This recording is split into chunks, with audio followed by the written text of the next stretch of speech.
What I'd like to do today is to give you a brief overview of the content of the 6 topics for this module. And then we're going to briefly delve into the assignment and what the approach should be for the assignment. And then I'd like to touch very briefly on referencing, and that will conclude this discussion. But I think what is important for you to affay yourself with is the assessment guidelines. Assessment guidelines is nothing strange to any previously registered Millpark student. We all know that at Millpark, the assessments are done via 2 different components. The first one deals with formative assessment, which counts 30% to your total mark. And in this case, you have an online test, which is non-compulsory, and that contributes 30% to the 30% for the formative assessment. And then your assignment, which is compulsory, because without the assignment, you are not allowed to sit for the exam. So the assignment is out of 70, and of the 30%, it contributes 70% of that 30%. So if you break down that 30, we're basically looking at 9 marks for the online test and 21 marks for the assignment. And that gives you your formative contribution of 30% to the final mark. And then, as per usual, the summative assessment contributes 70%. And one thing that we need to take note of that 70%, you must get a minimum of 40%, which is the sub-minimum. So you can get a very good formative mark, do poorly in the exam, get less than 40%, and then the combination mark could be over 50%, but you will still fail the module because you failed to obtain 40% in the summative assessment. So, with the assessment guidelines out of the way, let us quickly the content of this module. So this module deals with leadership and the importance of leadership in an organization. And therefore, it is important to understand that leadership can be regarded as the glue that keeps a business organization together.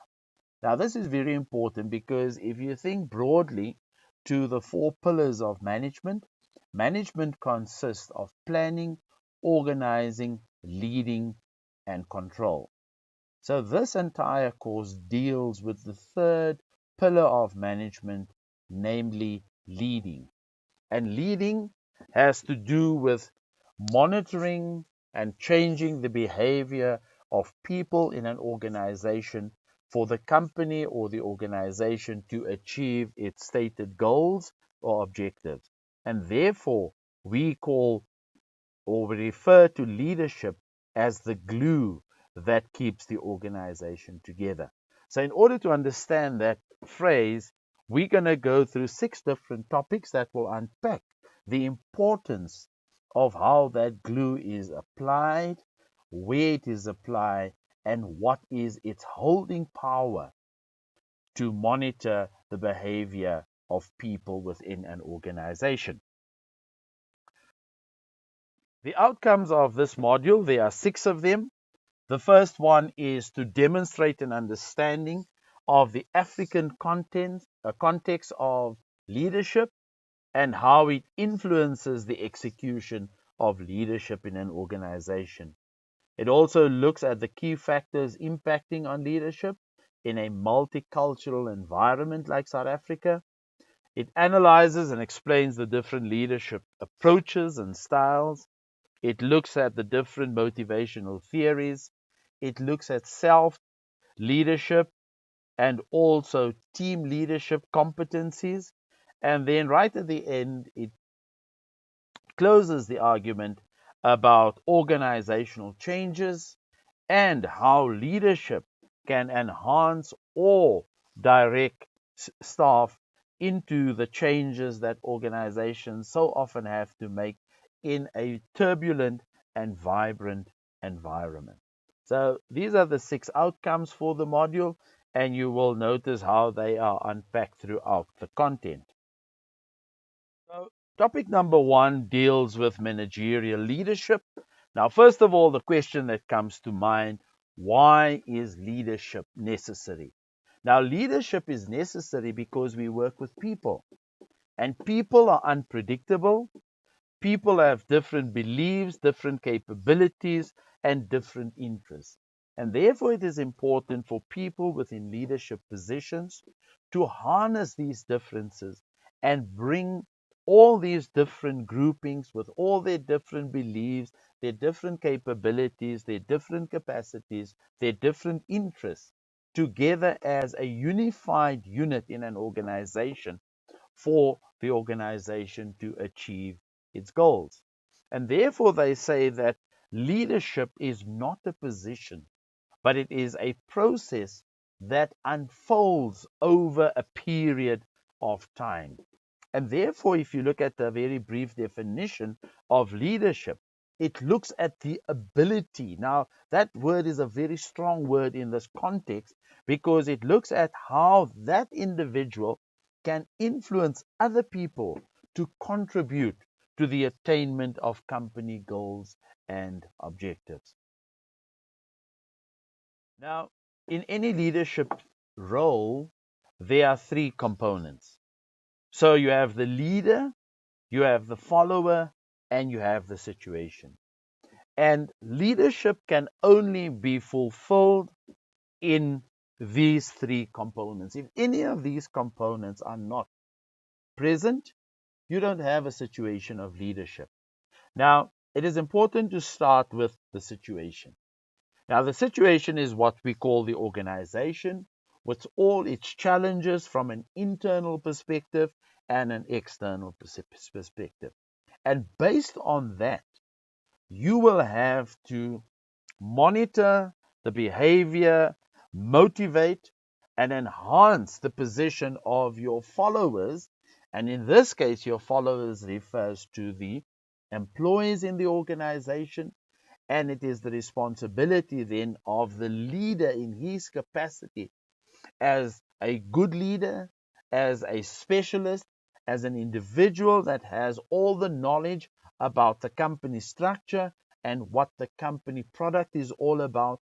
And he's got to harness the behavior, the skill sets of the followers into such a way that the situation of the company can be extended to fulfill all its goals and objectives over a period of time.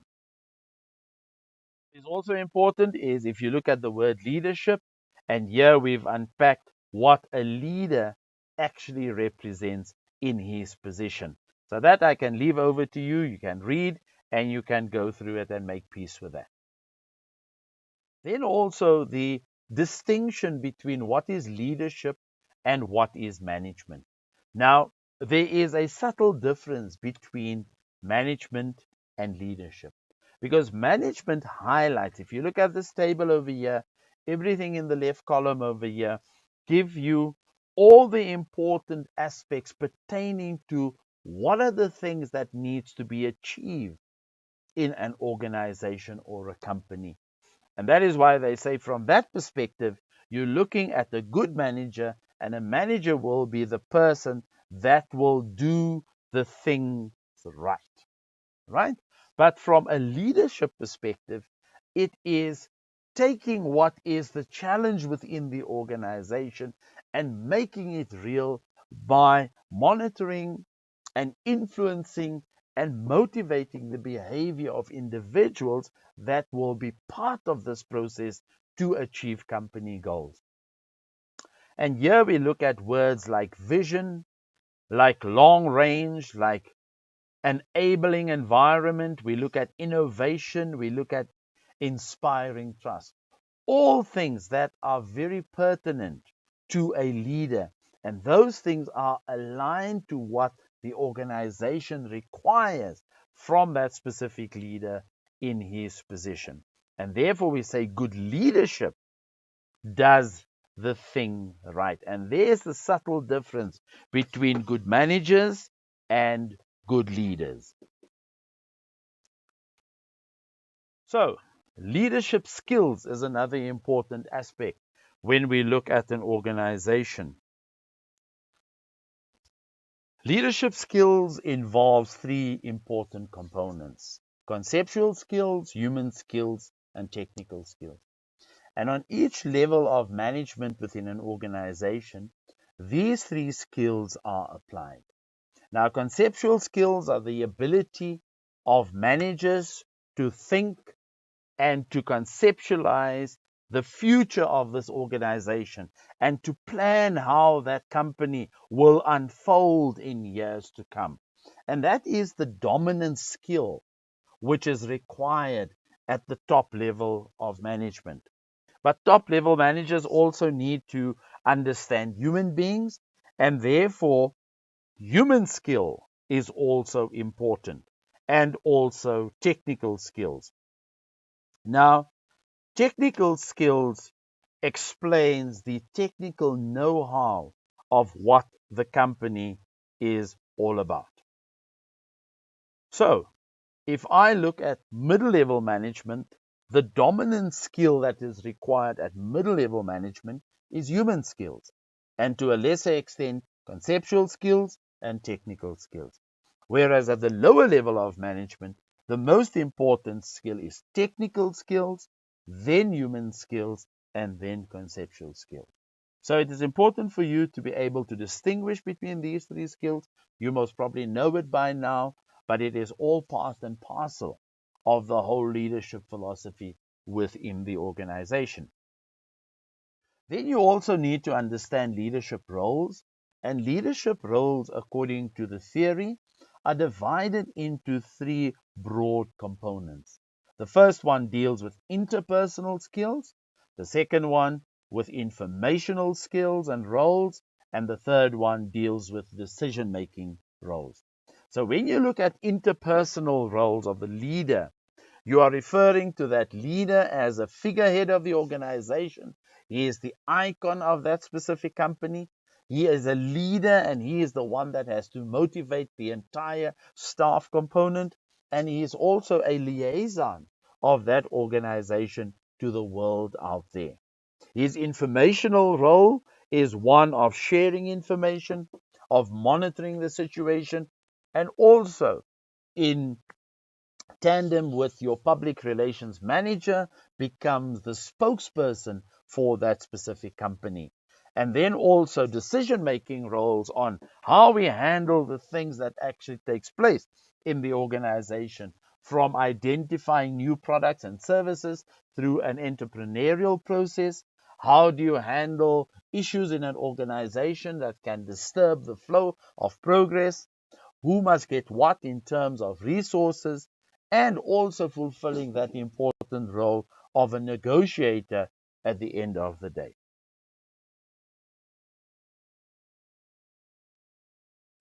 Right, so topic number 2 deals with leadership in the African context. And here we cover aspects like multicultural engagement. We look at culture and diversity. We look at cultural values and differences. And we also look at leading in a multicultural environment. Now, there's a very cultural dimension of a Professor Hofstede, who was a Dutch guy, and he came up with the 7 dimensions of culture. Now, in this particular diagram, it refers to 6 of them. So when you look at cultural exchanges within an organization, it looks at things like the power base of the individual. It looks at the individuality.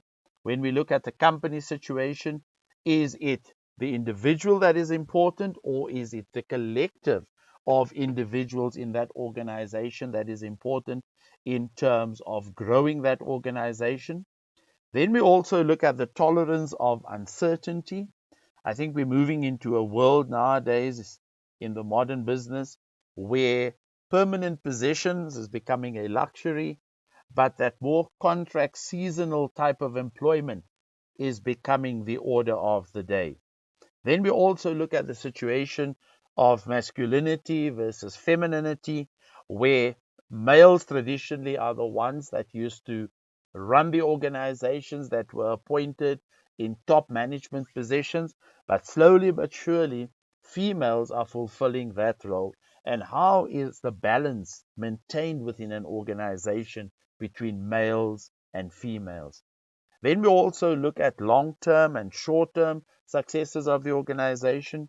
Do we work for short-term profits, or do we work to build a company that will be sustainable over a number of years? Then we also look at indulgence versus restraint. You go to another country and you look at your position over there. Are there certain restrictions that will prohibit you from doing certain things? Or while you're in another destination, working for another company abroad, and you are confronted by the cultural dimension, can you live yourself out within that country by indulging in nice things and pleasurable things that will enhance you as an individual? And those are the 6 things that are addressed in topic number 2 as far as Hofstede's cultural dimension is concerned. Then we also need to look at multicultural leadership and the African leadership style, and how does it differ from one another? Because I think if we look at the world the way it is today, what is being followed is what we call the westernized culture. And westernized culture for a very long time have been the predictor of what culture in business organizations should be. But how does that differ from an African perspective? We know from an African perspective, we speak of the Ubuntu philosophy, and Ubuntu means we are who we are because of other people. So how do you rope in other people and their cultures, and how do we respect all these things are some of the things that are covered very broadly under these 2 aspects over here. Then we go to topic number 3 that speaks about the different leadership approaches. And this is basically done according to 4 broad categories. The first one deals with the trait leadership theory. So we look at the character traits of leaders and unpack that. Then we make a distinction between what is a charismatic leader and what is a transformational leader. And then it ends off with ethical leadership and servant leadership.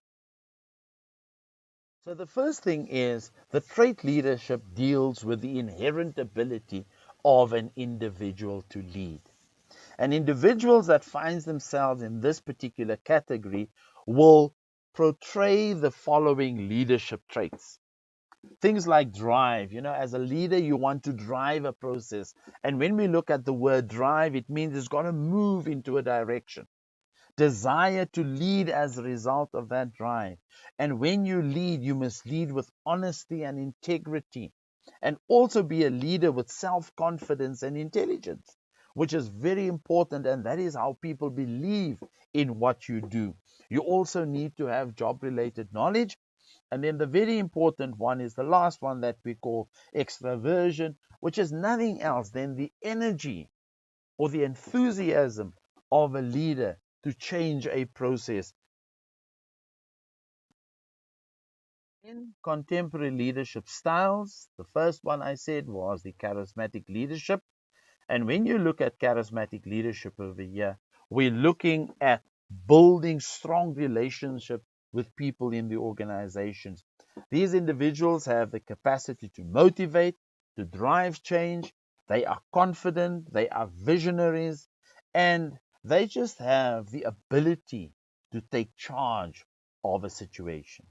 And that, in contrast to the following one, deals with transformational leadership. Transformational leadership is a leader where he expresses a relationship or develop a relationship of trust, of admiration, of loyalty, and of respect. So in other words, somebody that will come into a company, assess the potential of that company, and then transform that company from its ailing position into a thriving new business. And that's the credentials of a transformational leader, is to take a current situation and to transform it into a situation that will be acceptable to the owners of the business, to management, as well as to the staff working there. And if you look at the last sentence of this slide, it says the ability to inspire people to enjoy job satisfaction, to have trust and develop trust between management and the workforce, and also to develop that loyalty and commitment towards the organization. Then we look at ethical leadership, right? And if we think of all the things that have happened in South Africa in the last 18 months, it's a bridge of ethical behavior and application of good models. So the whole aspect of ethical leadership then looks at the behavior of leadership and how they bring forward their moral principles in life and how they conduct themselves in a situation of ethical behavior by instilling a sense of identifying what is right and identifying what is wrong. And also, the last one deals with servant leadership. Now, leaders are servants of the people. They have this inherent ability to lead people or to serve people because they are so passionate about what they want to do in life.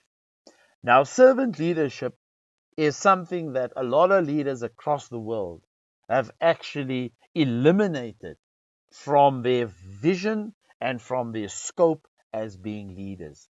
They don't want to be servants. And yet, if you are an elected leader by the people of a nation, you become the servant of those particular people. And serving those people is by looking and addressing their daily needs and how those needs can be satisfied, and applying the moral purpose by applying building communities, growing people, and also applying reflective thinking on a daily basis.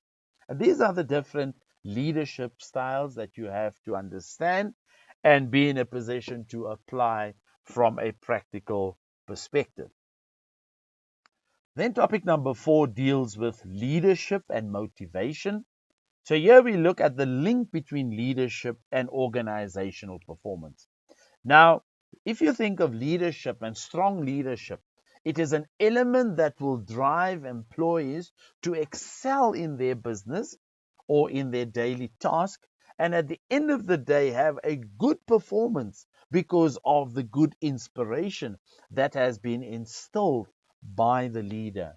Then we're also going to look at motivation and motivational theories, and also the all-important aspect of team development and team leadership.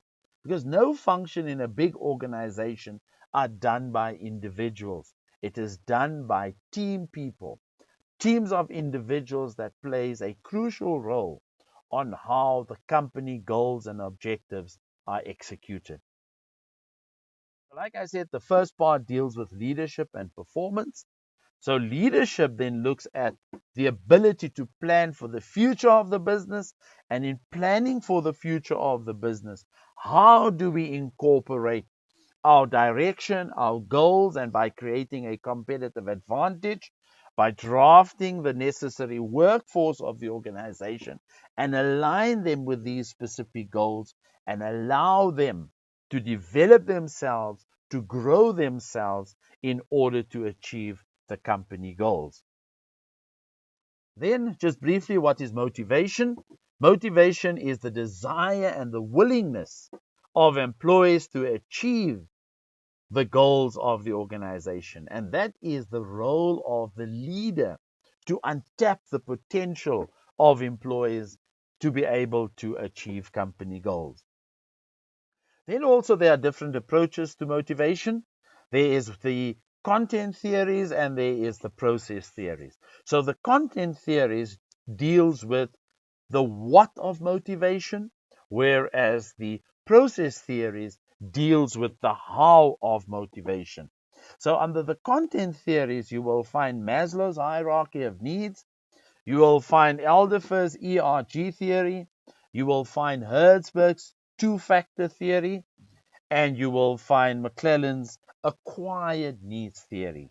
So all these things are highlighted in your study guide as well as in your textbook, so you can read through and get an understanding of what the approach to motivation is in each one of these theories and how it is unpacked for the benefit of the individuals that are engaged in that specific organization.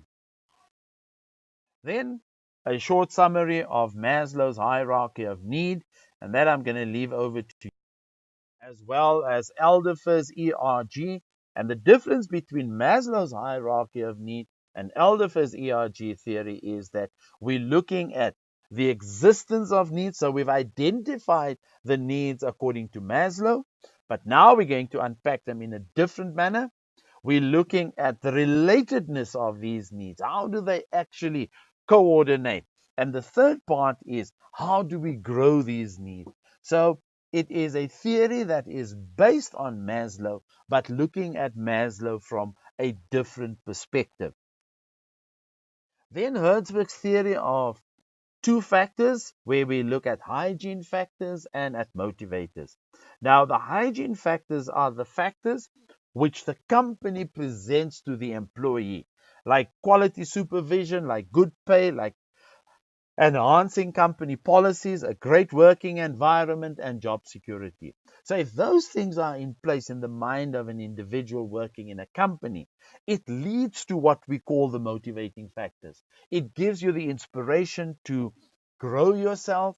It gives you the inspiration to take up opportunities within the company, to promote yourself. There is proper recognition of good work done. You know what your responsibility is. And as a result of that, the level of achievement is so much easier for you because you are focused and you are driven within a context of the company. Then there's McClellan's theory of needs. Once again, here we look at the needs of affiliation, we look at the needs of power, and we look at the needs of achievement.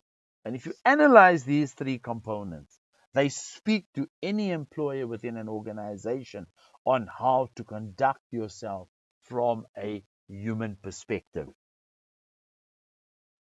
Then something quickly on team development and leadership. Now, there are four concepts in the development of teams. There's a theory by a man called Tuckman, and Tuckman came out with four important points. The first one, Tuckman said, is a process of forming. Now, we all understand the word form. To form is to make something. And making teams of individuals or creating teams where you start off with a very positive nature and people being very polite towards the leader of those teams. But then we have a thing called storming, a storm in a teacup, like they refer to it sometimes. It is the challenges that happens in that organization and how the authority of the leader is being challenged by things that they've experienced within the team. Then we have norming, where as we go through the process, we familiarize ourselves with the process that needs to be completed. We're showing respect towards our leader because of his great inclination and his motivation. And that leads to a situation where we create a norm on what is the process going forward. And that norm will have an influence on the progress that we make within a team scenario. Then topic 5 deals with developing leadership, and here we look at self-leadership competencies and team leadership competencies. So in other words, what are the things that me as an individual, as a leader, should have, or what competencies that will allow me to move into a space and make a difference in that space? The traits of successful leaders, a very important thing called emotional intelligence, on how you use your cognitive and your conceptual ability to handle a situation in an organization. And then we look at self-awareness and so as far as developing managerial leadership skills revolves around education, it revolves around training, experience, coaching and monitoring, and also one owns framework, coming into a situation. Now, that framework is built on prior experience that you've built up in other organizations and dealing with other people from all walks of life. Then we're looking at emotional intelligence. And when you look at emotional intelligence, we look at self-awareness of a situation, social awareness, the connection between people, self-management, how do you conduct yourself in a challenging situation, and also the building of relationships between those people within the confines of a team or a group. And topic 6, which is the last one, then deals with leadership and change. And by understanding change, we're going to look at it by definition, by the different types of change, the complexity of change, and also the process of change. So change management is the applicability of change management methodologies that will look at different tools and different processes that are brought into the business for the purpose of changing the current business model to a business model that will be more enhancing, that will be more profitable, and that will be great for the company in the long term. Then also leadership changes. We speak of the less tool-driven perspective. We look at creating visions for the future. We look at greater engagement between people and also driving change holistically. Now, there's one thing in large corporations is that people become so comfortable in their jobs that when change comes, it is very difficult for them to move into a new space. It is difficult for them to get rid of what they are known because the unknown is a greater threat for them in the bigger picture of change. Now, that covers the theory for your 6 topics. So, the next few slides I'd like to share with you how to approach the assignment. Now, the assignment is based on topic 1 to topic 6, but it comes from specific aspects and specific portions of theory within your study guide as well as your textbook. So question 1 of the assignment then deals with a self-reflection essay. And that self-reflection essay should be answered according to the rubric that has been provided. On this particular slide, it gives you the first part of the rubric because it wants you to do an introduction. So in that introduction, you've got to unpack the concept of self-leadership. What is self-leadership? Why is self-leadership important? And how does it contribute to the leadership scenario in an organization? The second thing is to discuss the trait elements of self-leadership and highlight its importance. Then you've got to name and discuss 3 self-leadership strategies that works for you as an individual. So you've got to go and read up what these strategies are, and you've got to compare that to you as an individual and whether it will work for you or not. Then you've got to identify the areas of self-leadership that must still be developed in you. So in other words, you need to do a tick box or a checklist scenario here. So you have to go to your theory and identify all the elements of development of a self-leader.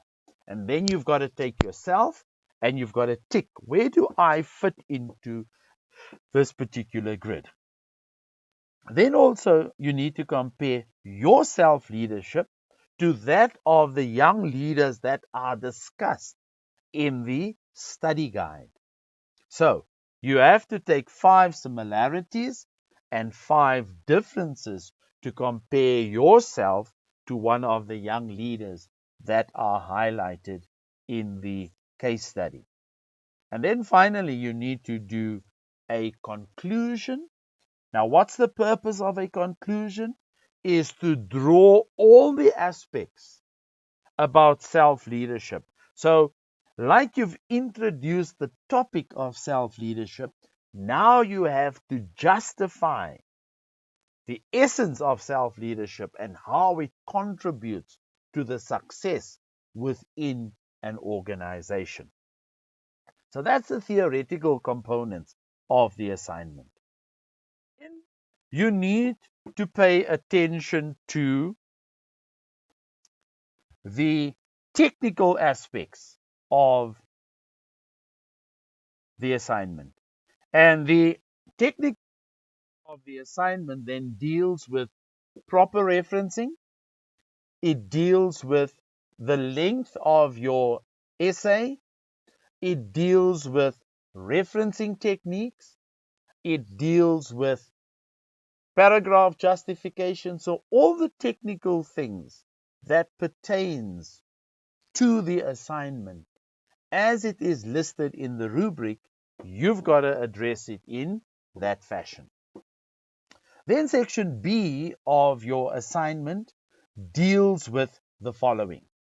So, section B speaks about ethical leadership. So now when we went through the topics, you now know exactly where to go and look and find that information. So, ethical leadership, you've got to create the ethical awareness in South Africa. So you've got to go and assess. You are working, or if you're not working, go and read up on things like this. That how far have we gone as far as ethical awareness is concerned in South African businesses? Then we also have to look at the impact of ethical decision making and ethical leadership in the context of the socio-economic landscape in South Africa. Then you've got to consider three strategies about ethical leadership, and then you have to identify two ethical leaders in the African context. And you've got to substantiate why you've selected this particular leader, what stands out for this specific leader, what has he done to change the lives of individuals, and then you've got to reference this correctly as well. So those are the two sections of the assignment, and please make sure that you reference correctly. Now remember, referencing is a two-way stream. And that is why I'd like to take you through a quick process of the Milpark requirement of referencing. Referencing implies the following. So you've got to reference properly, because if you do not reference properly, you make yourself guilty of plagiarizing or plagiarism, right? How do we pick up plagiarism at Milpark? We do use an electronic tool called Turnitin, and Turnitin will give you an indication of all the information that you've used in your assignment, which is similar to the information contained in the World Wide Web. Now, the World Wide Web has millions and millions of information on specific aspects. And now you go and you write or you copy and you paste certain things. You will be caught out, because by copying and pasting information from existing sources will be picked up by Turnitin. And therefore it is important for you, whatever information you use from your study guide, your textbook, or the internet, must be paraphrased. In other words, it must be changed into your own wording and your own understanding of this concept. Then what is the Milpark standard in terms of similarity? It is 30%, right? If your assignment has a higher incident of 30%, in other words, it is more than 30%, you cannot upload or submit that assignment. You've got to go back and fix up all the areas that were highlighted by Turnitin on your assignment. Because if you neglect that, action can be taken against you. The first form of action is you will get a warning letter for failing to reference properly. The second action that can be taken against you is you can get 0 for your assignment. And the third action is you can be summoned to appear in front of an academic disciplinary committee. And if you are found guilty in front of that forum, you could be expelled from Milpark for a period of 3 years. So these are drastic things. So rather just make sure that you reference correctly. Now, what do you need to know about referencing for this subject? Your first source of income is your study guide. So if you take anything from your study guide, you have to do in-text referencing and you have to include that into your bibliography. So let's assume you've used a portion from the study guide where it says a strong link exists between leadership and organizational performance. Where did you find that information? It came from a Milpark study guide. Now, in the case of a Milpark study guide, there is no author, but the author in this case is Milpark Education, and that is why we reflect the name Milpark Education, comma. Then this study guide has been produced for 2019. So that's the year of publication. Now, nowhere in your study guide you will see 2019. But if you go to the footer of every page in that study guide, the very last letter and number gives you the indication of that study guide. And in this case, you will see it is 19A. Right?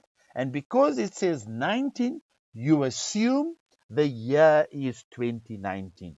So 2019 is the year, and I got this information from page 50 in my study guide. Okay. Then how do you reference this in your bibliography? There are 5 things that must be included. First, it must be an author. Who's the author? Milpark Education. What is the year? 2019. What is the title? Management and Leadership. Where was this book printed? In Claremont, which is the head office of Milpark in Cape Town. Who is the publishing house? Milpark Education. So, have you applied proper referencing? The answer is yes, because you have an in-text reference which is properly done, and you have a bibliography which has been compiled in the correct manner. That you're going to use is your textbook, right? And in this case, you have a textbook that is called Leadership in the African Context. So let's assume you went and you extracted information from it where it said hard work leads a company and its employees to achieve stated goals and objectives in the performing stage. So where did this come from? It came from your textbook. Who is the editor of this textbook? It is a person by the name of Van Zyl. So the editor, but in this case, you have a number of authors, and as a result of that, he edited the writings of all these different authors. So in this case, you use Van Zyl, comma, and then you use a Latin abbreviation called et al. And et al means plural, means more than 2 people involved in the writing process, right? The year of publication in this case is 2018, and it came from page 301. So there you've in-text reference in the context of your textbook. When you go to your bibliography, et al means you've got to now provide the names of all the authors. So look at the punctuation. Where are the full stops and where are the commas? So in your bibliography, it will be Van Zyl, E, Peterson, E, Douglas, C, Du Plessis M, Lois L, Njiri, F, and Kaplan P. And those are all the authors that were responsible for this publication. The year once again is there, 2018. The title is Leadership in the African Context, the second edition. The publisher in this case is Juta, and Juta finds itself in Cape Town. So very similar to that of your study guide. The only difference is that in the case of a book, there are names of people. In the case of a study guide, it is Milpark Education. Right. Then what do you do if you find internet sources? In the case of an internet source, your in-text reference must reflect the name of the person who wrote that article and the year. In the bibliography, it is slightly different in this case because you're going to have an author, you're going to have a year, and you're going to have a title, exactly like a study guide and like a textbook. But the next part is totally different. And this is an indication on where you found that information. So you must always, in brackets, have the word online and available from. Then you go and you copy the entire URL address of that internet source. And this is the only time that you can copy and paste, right? So you copy the entire URL address right up to the very last number or letter or technical thing, whether it's a slash, a comma, or a colon.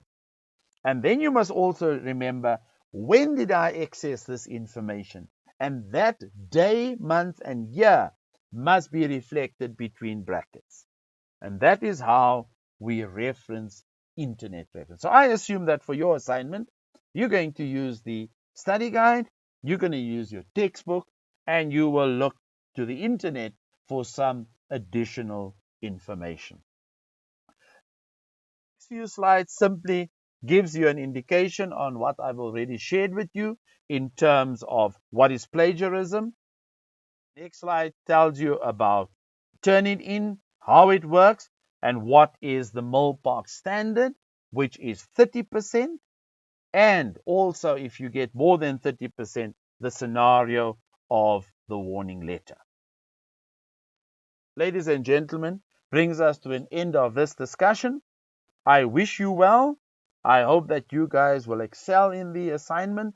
And if you have any concerns, because remember, your assignment is only due on the 12th of April, so you still have some time. But as you move through the different questions and you encounter any problems, please do not hesitate to go on to the tutor forum and send a message, and I will respond to your message at my earliest convenience. And I usually do that as quickly as possible. I don't allow the thing to wait for a day or two. If I can answer it now, I will make sure that I answer your request.